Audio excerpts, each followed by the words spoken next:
All right, good morning, everyone. I'm Mark Ghilarducci, the Director of the Governor's Office of Emergency Services here in California. Welcome to the State Operations Center.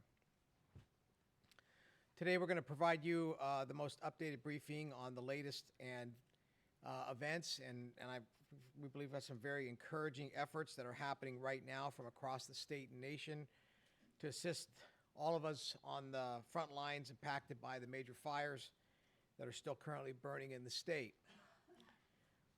The list of those impacted by the disasters is unfortunately growing with regards to the areas that are continuing to require evacuation. I want to speak directly to those people who have been impacted. All of us here in the State Operations Center and those involved in the massive response efforts to these fires are thinking about you. Our hearts go out to you, those affected by the fires, and we understand that lives have been changed forever by these events. This is difficult, and we are dedicated of using every available resource to help you, to help the communities, and to help our first responders out there be able to mitigate the situation. We're going to get through this, however. The emergency is not over, and we continue to work at it, but we are seeing some great progress in some of the areas that the fires have impacted. You'll hear more about this when Director Ken Pemlock from CAL FIRE briefs you in a minute. Today is Friday. It's the 6th day of these fires, but we are still at it full tilt, and we'll get ahead of these flames and preventing more loss of property and life throughout the weekend and into the next week and as long as it takes. Our priorities today, number one is firefighting and life saving, other public safety, law enforcement, public health, etc. We are watching carefully the wind conditions, and it's a concern of ours as we move forward, and not just here, but throughout the entire state. Secondly, taking care of the thousands of those who have been evacuated and are hurting. Many more were asked to evacuate recently from Napa, Calistoga, and other areas. Recovery assistance and implementing recovery programs, which you'll hear more about from FEMA Regional Administrator Bob Fenton. Looking at what's needed for the long haul, already working on the recovery strategy and implementing the strategy moving forward in the coming days. This is not a situation where we're going to wait for all of the fire to be out before we begin the recovery process. The recovery process will begin, and it already has begun in getting ready to roll in to the communities that have been impacted where we can. Currently, there is an extensive effort going on doing damage assessment and getting a good situational awareness of what we need to do and the areas we need to get into first. Our focus includes individuals, businesses, NGOs, non-governmental organizations, tribal community groups, and everyone else hit by these awful fires. Again, I have to repeat this because really want to underscore it. We need to tell all those who are in this right now that we know you're hurting, but we're not out of the firefight, and we're doing everything to continue to protect you and respond to these fires.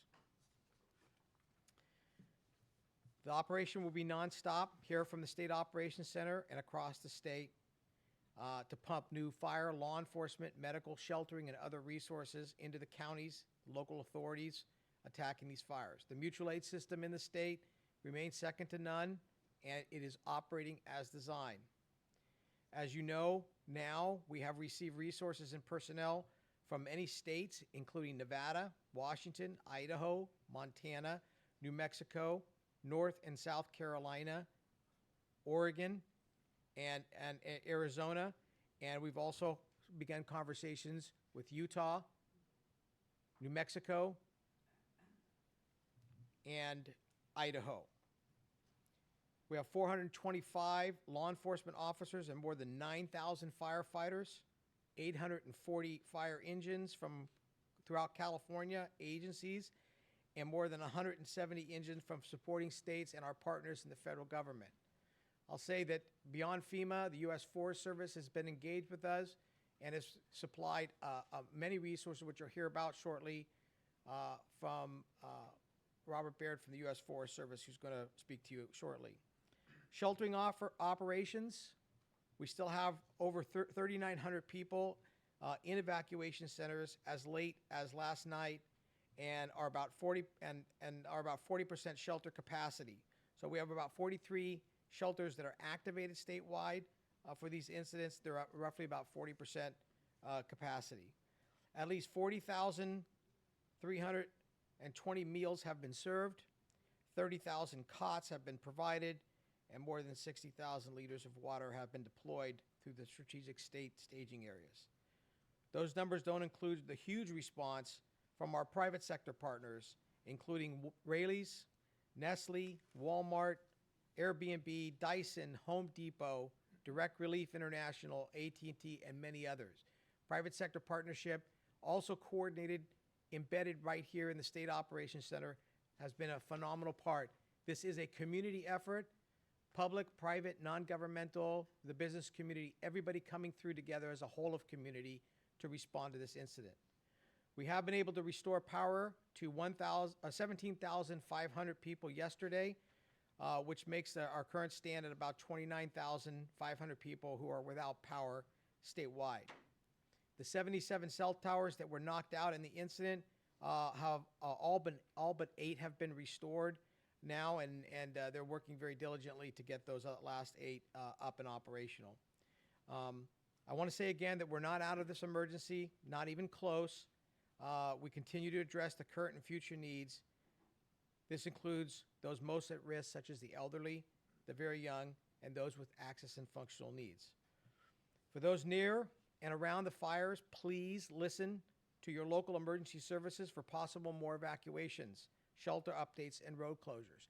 This is via social media. This is via portable radio, your TV. It can come to you in multiple means. So please be attentive to those vehicles where that information could come forward. And if you're not in these areas driving around our state, you'll see fire trucks and other convoys and resources responding. Please make way for them to get through. They are actively trying to get to the fires, and you'll hear more about that from our Highway Patrol Commissioner, Warren Stanley. So at this point, I'm going to turn it over to Chief Ken Pemlock from CAL FIRE for an update on the fire operations. Chief Pemlock.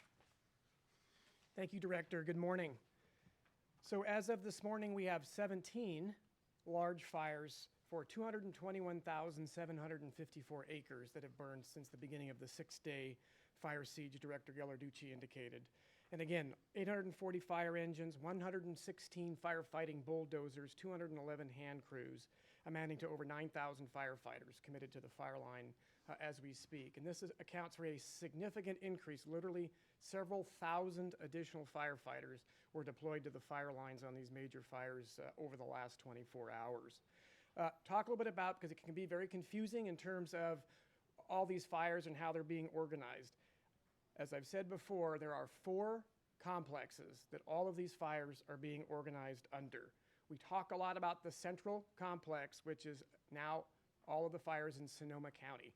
The south complex, which are all of the fires in Napa County. The Mendocino complex, which are the fires in Mendocino County and Lake County.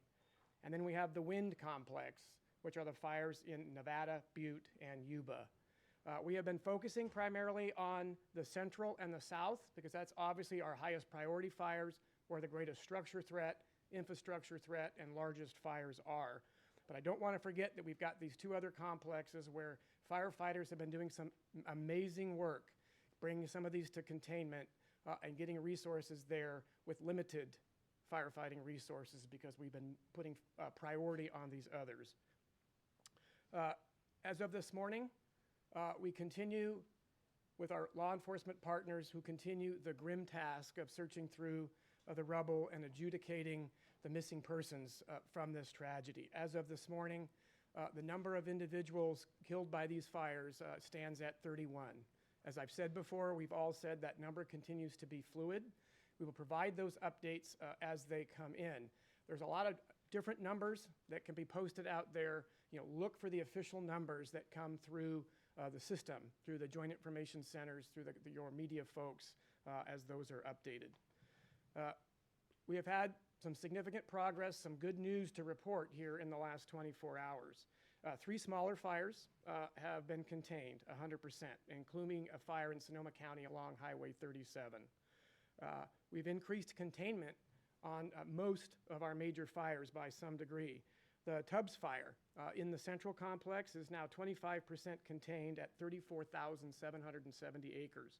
The Atlas fire in the South Complex is 27% contained at 48,228 acres.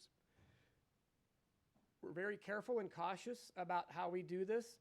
Our first priority is putting the fire out, protecting lives and property. But right after that, we're working very diligently to put together repopulation plans, because it's very important for everyone, for all of you, to get folks back into their homes where it's safe and appropriate to do so. So all of the incidents are evaluating that right now, and we hope to have news in the future to where that can be occurring. And again, that will be an ongoing process, coordinating very closely with the utilities, with the counties, with local law enforcement and others. It's a very coordinated effort, literally going block by block to render these communities safe and to ensure it's ready for habitation. And we will be keeping everyone updated incident by incident with that information. So again, pay very close attention to your information through social media and others at the local incidents. Investigators are actively investigating the cause and origin of all of these fires. Literally, in Sonoma County alone, we have 20 cause and origin investigators combing the landscape working on that. We are not going to have a lot of extra information or additional information to talk about over the weeks to come as they go through this painstaking process. It's very technical. Clues, information, all these things can be consumed in a fire. These experts have to go through and do a lot of work forensically to get there. So I'm going to continue to tell you that we can't talk about it. I don't even know what's going on out there because our investigators are working diligently on the ground. But trust me, we take that seriously, and they're going to continue to work on that. As we indicated, resources continue to pour in from all over the country and internationally, as Director Ghilarducci indicated. But we're not out of the woods yet. Red flag warnings have been posted for tonight, well into the weekend, for not only the areas impacted in Northern California by existing fires, but for a good portion of Southern California from Santa Barbara down the coast into Orange County. This will be, as we saw again, or we saw last weekend, very low humidities, very dry air, and winds that could be in excess of 45 miles an hour over the existing fires, as well as in Southern California, traditional sundowner and Santa Ana type winds. We are preparing for this. We are moving resources. We are pre-deploying. We've established mobilization centers in Central and Southern California. These additional resources coming in, 75 additional fire engines coming in from outside of California, are being pre-deployed to these mobilization centers or sent to additional incidents as they occur. We are activating 6 Department of Defense irregular military helicopters, 3 from the U.S. Navy, 3 from the Marine Corps. They'll be activated at North Island Naval Air Station in San Diego, and they'll be activated with the Marine Corps through Camp Pendleton or Miramar. All of those will be pre-deployed and, again, available for the need should fires request them. We're also bringing other additional aviation assets, helicopters, air tankers, and pre-deploying at our air attack bases and heli-attack bases across Central and Southern California. All of these resources will be nimble, and they'll be prepared to deploy either back to Northern California should they be needed here, or into Southern California very quickly should additional fires break out there. Public expectations and actions, and Director Ghilarducci mentioned that, and let me just reiterate, we're not out of this. We talk about this throughout every fire season. The same expectations of all of us continue. Right now, we all need to be paying extremely close attention to all of the media reports, including social media, radio, television. If at any point folks feel uncomfortable with where they're at. Self-evacuation is absolutely encouraged and recommended. It's always easier to leave the area before the fire occurs than to wait when the fire is bearing down on your home or your community to try to determine how you're going to get out. So everyone needs to be thinking right now, no matter where you're at in California, what is my evacuation plan? What am I going to take with me? How am I going to get out? And be prepared to do that literally on a moment's notice. Not a half hour, not an hour. You need to be thinking about that in minutes. That's all the time individuals may have with these fast-moving and dangerous fires. I want to echo Director Ghilarducci's comments relative to our hearts and thoughts are with everybody around California affected by these incidents. There's an amazing stories of neighbors helping neighbors. Everyone has been in this fight. We're not out of it. We're going to stick here and continue to engage until this is over, no matter how long it takes. And we're going to continue to provide resources, no matter where we have to get them or what we have to do. With that, I'd like to turn it over to Commissioner of the California Highway Patrol, Warren Stanley.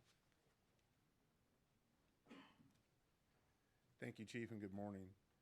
As the CHP, as we move on in this endeavor, right now we have approximately 160 people assigned to work these fires, mostly traffic control, some with escort, some with general law enforcement to prevent looting, and some with some security details, especially at the fairgrounds where our shelters are, to protect those people. Also, just a couple of things I want to talk about for the public, and it's been brought up, Director Ghilarducci brought it up. We have a lot of closures, a lot of areas that are closed due to these fires and things of that nature. We ask that the public, we know you're concerned and you want to get down and get as much information as possible. We ask that you use social media, trying to keep the public out of these areas, because right now we have a lot of assets coming in, as Director Ghilarducci talked about, and Chief Pimlott, fire trucks, utility personnel, utility vehicles, and we want to keep the roads open so they can get in and out as quickly as possible, because the sooner we can get them in there, they can help to mitigate the situation. Also, we've been helping out some of the farmers and ranchers in the area of the fires. They have large livestock at their farms and ranches, and they're still there, and we've been helping them get into their farms and ranches so they can feed their livestock, and that's been very important. So we're working with them and the California Department of Food and Agriculture to do that. So with that, as Director Ghilarducci and Chief Pimlott said, we understand how this is affecting many, many people in this area and also in Southern California, and we will continue to work together as a group to mitigate this emergency and help people get back to normal. Thank you very much.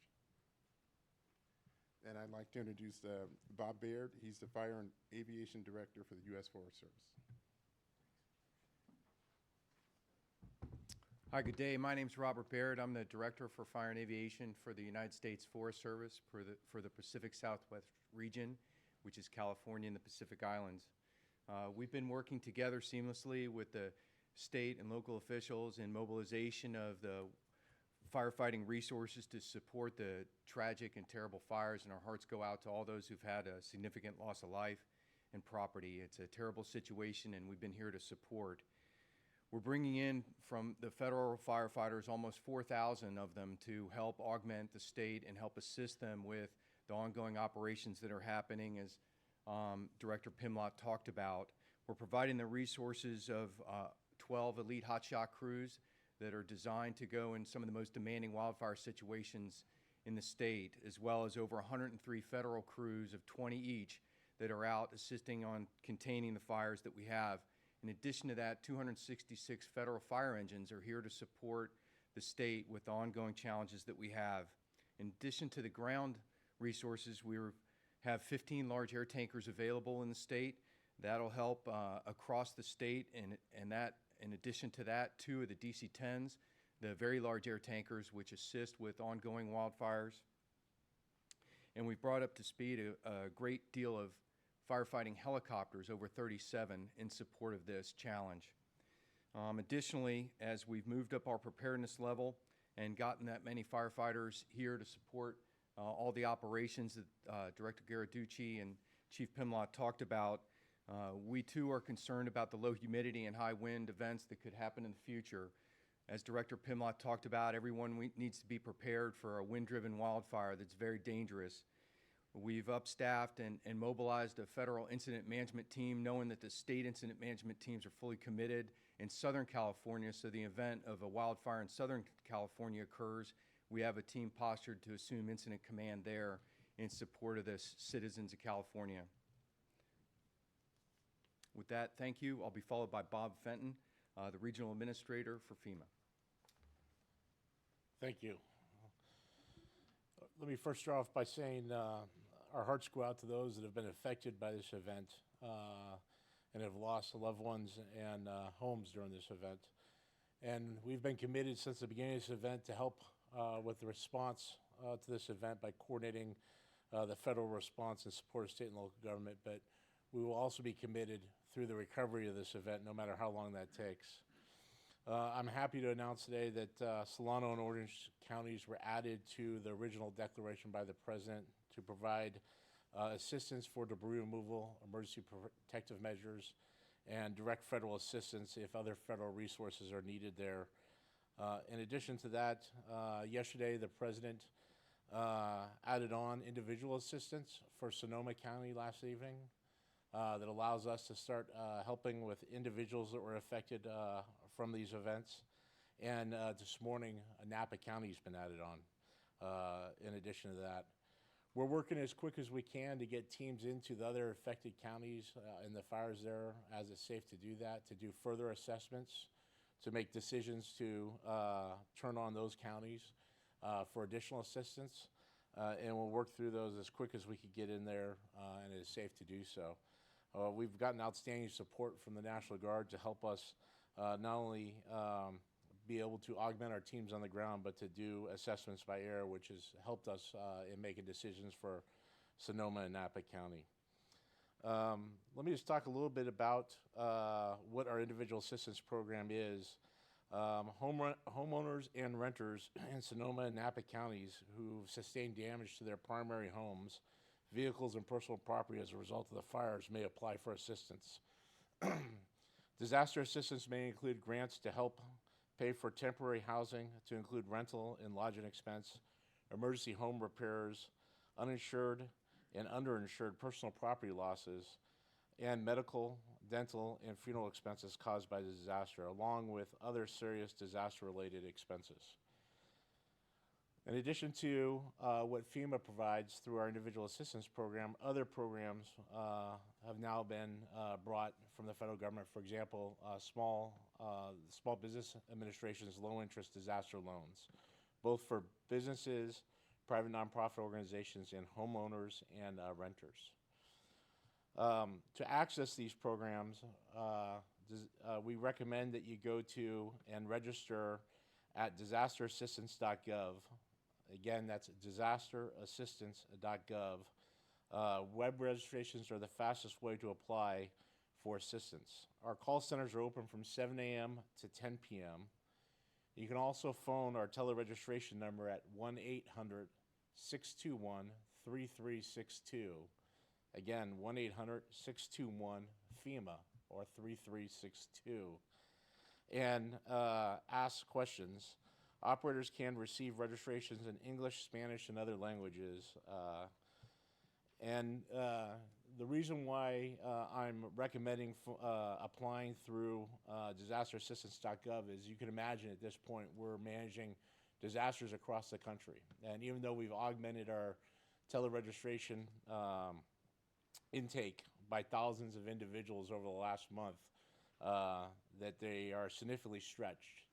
And so we recommend to go onto the website and register through our website, again, at disasterassistance.gov, as it's the best way to register for assistance. When you register for assistance, you'll need a Social Security card for one member of your household, a description of the damages, and information about your insurance. Because disaster assistance does not replace insurance, a current address where you can receive mail and contact details for bank information is helpful. Lastly, we know you're eager to return home. Please put safety first and follow guidance for local emergency officials before returning home. With that, I'll be followed by General Beavers from the National Guard. Thank you. Good afternoon. Once again, our thoughts and prayers are with everybody throughout the affected areas. We continue to pray for them on a regular basis. We also continue to be extraordinarily well postured across the entire fire emergency area. To date, we have 2,100 personnel assigned to support CAL FIRE, OES, FEMA, and others. We continue to provide fire mapping for CAL FIRE, as well as provide damage assessments for FEMA. Today, we'll have 2 of our modular airborne firefighting system-equipped C-130s flying in support of the fires, as well as 8 rotary-wing Type 1 aircraft. We continue to provide traffic control points and support patrols throughout the counties of Mendocino, Solano, and Napa. We also have opened our armories in Santa Rosa and Petaluma to support first responders. And with that, I think we'll take your questions. Any further word on missing number, or is there more concerns, or is that being less concerned now as people start filtering out? Well, I wouldn't say that it's less concern. We're certainly continuing to work closely with the local sheriff's departments to drop that number down. The fact is that it will remain a concern until every last person is accounted for. Any updates on numbers or anything like that? I don't have any updates on the numbers this morning. More a general question, but I notice you guys spend a lot of time preparing for all sorts of disasters, but I'm wondering, what's been the biggest surprise about these fires for all of you? Well, we can all have a lot of things. Go, you want to come up again and start with that? Yeah. Well, I wouldn't say a surprise. These are the conditions that we've been talking about for several years now, and that we've been experiencing for several years now. 2 years ago, the Valley fire just to the north of these in Lake County. Very similar conditions. The Butte fire in Calaveras County. These are the kinds of fires California is experiencing now and is going to experience into the future. Dry vegetative conditions, weather patterns that are changing. The enormity of this disaster we're only beginning to understand. And I think it's how we go forward once we are done saving lives and once we are done putting these fires out and caring for people and moving on. We're going to evaluate how these fires spread. We're looking at building construction. We're going to look at all those questions because we want to know, is there more that we can do in all of those areas? Right now, the focus is life safety. Let's get people from out in front of these. Let's get these fires out, and let's take care of the people that have been impacted. You mentioned, I think, phrase fog of war in the early days. Is that starting to lift? Are you still sort of scrambling here, or do you think you've got sort of that under control or getting better? We're not scrambling. We are very well organized. We were briefed again this morning by the 4 incident management teams that I indicated today. They have very well organized, deliberate plans, and in those plans are very clear objectives, and the resources are all being deployed based on those objectives, and work's getting done. That's why you're seeing increase in containment. That's why you're seeing very deliberate trigger points for evacuations so that we are well ahead of if these fires change direction or increase in intensity, we'll know right where to place those evacuations and get people out of harm's way. Question for FEMA. When people in Napa and Sonoma and what other counties you may add to the individual assistance, when they apply, how long do you expect that process to take? Well, it depends on access back in there to do the inspection. It depends on whether they have all the information, but it can be a very quick process. And there's assistance that may be made available right away. For example, like transition shelter assistance in the days to come if they need help with hoteling and need to get out of a shelter. And there's other assistance that could be provided to take care of some of the costs that they might have expended already for hoteling, those kind of things. So the best thing to do is, if you think your home got destroyed, if you're in the affected area, is go ahead and phone the number, go to the email address, and start the registration process. And it could be a very quick process depending on whether you're able to provide all the information. And ultimately, we'll continue to work with you. You may get some form of assistance up front, only to get more assistance once we could get into an inspection of your house and see to what level the damage was. Do the other incidents around the country, the hurricanes, all that, have any impact on how quickly people in California will get help? Well, that's what I was talking about as far as recommending that everyone go on the web and apply to our disaster assistance site versus phone or teleregistration. And the reason for that is even though we've expanded our call center capacity by thousands in the last month, they're still handling millions across the country. And so the more that we can let the electronic system operate, the quicker that you will get assistance. Our recommendation is go on to the website, register there. There's a checklist over here for disaster survivors that we've put up that they can follow, and I recommend that you get it out to them, and it will help them go through the process and apply for assistance. Can I also add on the administrator's comments? Tomorrow in Santa Rosa, we have a local assistance center that's standing up. That local assistance center is a place for people who have been impacted by the effects of the disaster to go to. That is at that one-stop shopping location. You have all your state agencies, your federal agencies, your non-governmental organizations, and they just go through. There'll be opportunity there to register. There'll be opportunity to get information, what you need. DMV will be there. They'll be able to give you new licenses right on the spot. We can handle your tax paperwork and any other kind of critical documents that may have been lost. And the idea behind this local assistance center is to immediately get your that process of getting that out of the way and in the process of rebuilding your losses in your life. So this will be opening up, and we're going to have numerous these local assistance centers established in all of the counties that have been impacted by the fires as the situation allows us to get those in there. We're working with our local partners to do that. But tomorrow there'll be a local assistance center opening up, and will help with many of the things that the administrator is talking about. We'll get the address to you guys. I don't have it off the top of my head right now. I was just going to say, in addition to that, we sent people to help register people at the shelters directly. So to make it easy on them, we're going to where those survivors are at to help them out. Yeah, that's good.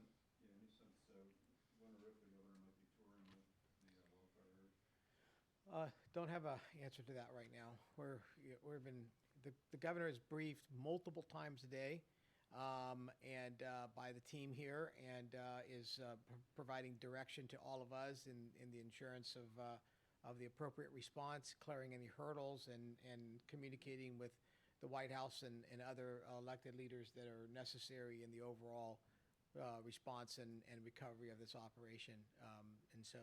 But as soon as what the appropriate time, one thing is getting in the way of, there's a lot of moving parts to getting governor into this area.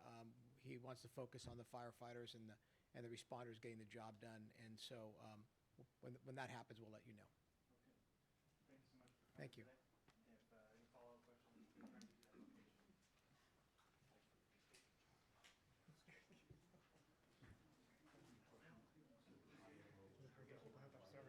No, it's good. It's just, I forget about it. You're moving the whole time. I'm impressed.